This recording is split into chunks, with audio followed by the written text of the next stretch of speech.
प्रश्न ये है कि रुक्मिणी तो लक्ष्मी है,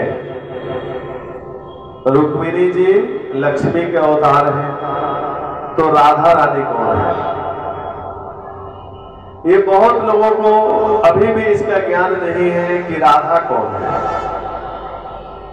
क्योंकि भगवान की पत्नी तो रुक्मिणी बनी है। राधा और कृष्ण में कोई अंतर नहीं है, राधा ही कृष्ण है और कृष्ण ही राधा है।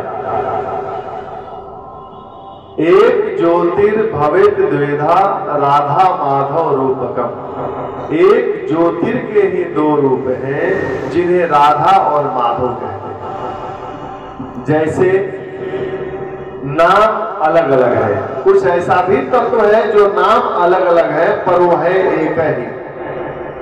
जैसे जल, जल का तरंग, तो जल और जल का तरंग में कोई अंतर है क्या?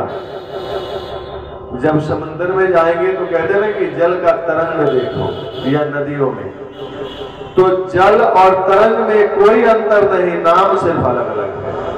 जल ही तरंगित हो रहा है। तो जैसे जल से तरंग बहिरंग नहीं, जैसे पुष्प से सुगंध अलग नहीं, जैसे दूध से सफेदी अलग नहीं, जैसे सूर्य से किरण अलग नहीं, वैसे ही राधा से कृष्ण अलग नहीं और कृष्ण से राधा अलग नहीं। एक ज्योतिर्भवेत द्विधा, एक ज्योतिर के ही दो रूप है। फिर ये दो रूप में आए क्यों?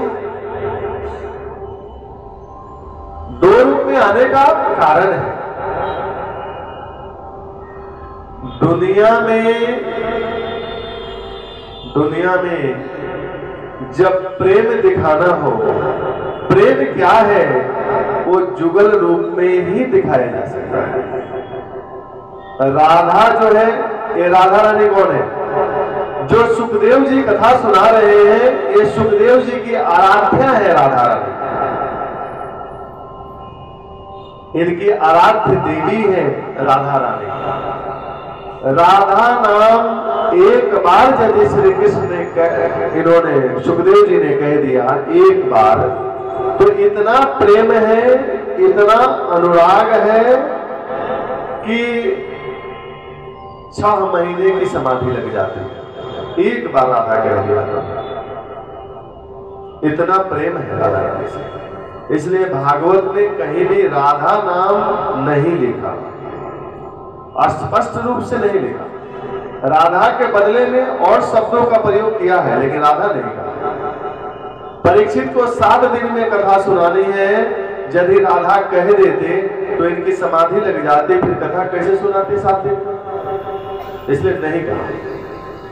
जोग माया कह दिया है, जोगाया संजोगाया या माया कृपा काम आश्रिता, या जोग माया उपाश्रिता। राधसा शब्द का प्रयोग हुआ है, लेकिन कहीं भी डायरेक्ट राधा नहीं कही है। राधा जो आधारों के आधार है वो है राधा। आधार जो आजकल आधार कार्ड चल रहा है, ये आधार नहीं। हम लोगों का आधार क्या है? धारण करने वाली शक्ति को कहते हैं आधार। हम लोग का आधार क्या है? हम लोग को धारण करने वाली क्या शक्ति है? हम लोग को धारण करने वाली जो शक्ति है उसका नाम है पृथ्वी, धरती। इसलिए इसका नाम है धरती, धरणी। धरणी मतलब धारण करने वाली शक्ति। हम सब लोग का आधार क्या है? धरती है। धरती का भी कुछ आधार होगा जिसके ऊपर धरती टिकी है। धरती का आधार है जल, जल का आधार क्या है?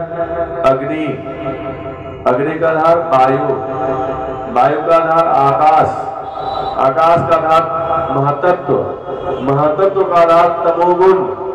ऐसे ढूंढते जाए आधारों के आधार, आधारों के आधार, आधारों के आधार। कहीं तो जाके रुकोगे कि ये आखिरी आधार है, ये स्वयं निराधार है, अब कोई आधार नहीं। तो जो आधारों के आधार है, जो आखिरी आधार है, वही है विश्वान दुलारी श्री राधिका रानी। आप लोग आधार आधार बोलो, 5 लाख 6 लाख बोलो, सब लोग बोलो आधार, मुंह से बोलो आधार आधार आधार आधार आधार। क्या हो गया? राधा। आधार की धारा लगी तो क्या हुआ? राधा। जो आधारों के आधार है वो है राधा। भगवान क्यों आए जुगल रूप में? क्योंकि दुनिया में प्रेम क्या है जुगल रूप में दिखाया जा सकता है। कह रहे हैं कि तब मुख चंद्र चकोरे मेरे नैना, अरबरात निश्चित मिलवे को, मिले रहत मानो कबहू मिलेना। ये दोनों का प्रेम कैसा है? जब श्री कृष्ण राधा रानी को देखते हैं चंद्र बन के तो उनका मुख कमल चकोर हो जाता है, और जब राधा रानी चकोरी बन के देखती है तो श्री कृष्ण का मुख कमल चंद्र हो जाता है। एक दूसरे के चंद्र भी हैं और एक दूसरे के चकोर भी हैं। इसलिए यहाँ कहते हैं कि परस्पर दौ चकोर दौ चंदा, एक दूसरे के चकोर भी एक दूसरे के चंदा भी। इसलिए तब मुख चंद्र चकोरे मेरे नैना, अरबरात निस्दिन मिलवे को। ये दोनों आपस में मिलने के लिए, कृष्ण और राधा मिलने के लिए बेचैन रहते हैं, आतुर रहते हैं एक दूसरे से मिलने के लिए। तो क्या कभी मिलते नहीं? तो कह रहे नहीं, ऐसा नहीं है। मिलेऊ रहत मानो कबहू मिलेना। मिले ही रहते हैं, एक दूसरे के सामने ही रहते हैं, प्रतिपल हर क्षण एक दूसरे के सामने रहते हैं। राधा के सामने कृष्ण, कृष्ण के सामने राधा। मिले रहत मानो कबहू मिलेना। मिले ही रहते हैं, लेकिन ऐसा लगता है कि इसके पहले कभी मिले ही नहीं। ये प्रेम है दोनों का। सामने रहते हैं, एक दूसरे को ऐसे देखते हैं जैसे इसके पहले कभी देखा ही नहीं। तो ये प्रेम रस, प्रेम के जो रसिक है उनके लिए बरसाया है, उनके लिए बनाया है। जो विषय रस को समझते हैं वो इसमें अवगाहन नहीं कर पाए। तो दुनिया में प्रेम क्या है? ये राधा और श्याम ही दिखाए। देखिए, जो प्रेम है ये 3 प्रकार का प्रेम है। 3 प्रेम की सीढ़ियां होती है वैदिक नियमों से। तदीयता, त्वदीयता और मदीयता। तदीयता का मतलब कभी हमने देखा नहीं, कभी बात भी नहीं हुई और हम उनके दीवाने हो गए। ये प्रेम का तदीयता है, पहली सीढ़ी। तो कैसे कभी देखा नहीं, बात भी नहीं हुई, फिर कैसे दीवाने हुए? तो महिमा सुन सुनकर, उनके गुणों को सुन सुनकर। जैसे रुक्मिणी जी कृष्ण को कभी नहीं देखे थे, लेकिन जो भी भीष्म के दरबार में आता था वो यही कहता था कि श्री कृष्ण का क्या कहना है। उनका तो जवाब ही नहीं द्वारकाधीश के। सुन सुनकर महिमा उनकी दीवानी हो गई। तो पहला है प्रेम का जो सीढ़ी, तदीयता, हम उनके हो गए। और जब हम जिससे अतिशय प्रेम करते हैं, बहुत मेहनत किए, बहुत कोशिश किए, अंततोगत्वा उनसे हमारा साक्षात्कार हो गया, हम उनको देख लिए, तो हमने कह दिया तवास्मी, हम अब सिर्फ तुम्हारे हैं, हम तुम्हारे हैं। ये हो गया प्रेम की दूसरे सीढ़ी, मदीयता। पहले क्या थी? हम उनके हो गए, और जब मिलने के बाद हमने अपने आप को समर्पण कर दिया तो हमने कह दिया कि हम तुम्हारे हैं। और जब हम अपने आप को सौंप देते हैं, जिससे प्रागार प्रेम करते हैं, तो हम उसके ऊपर अपना अधिकार भी मानते हैं। तो हम ये कह देते हैं कि अब तुम सिर्फ मेरे हो। तो ये प्रेम की आखिरी सीढ़ी है, मदीयता। तुम अब सिर्फ मेरे हो। प्रेम गले अतिसाकरी, या में दो न समाये। अब सिर्फ तुम मेरे हो। इसी भाव में एक गोपी कहती है कि बंसी वाले सांवरे पलक ढाक तोहले हो,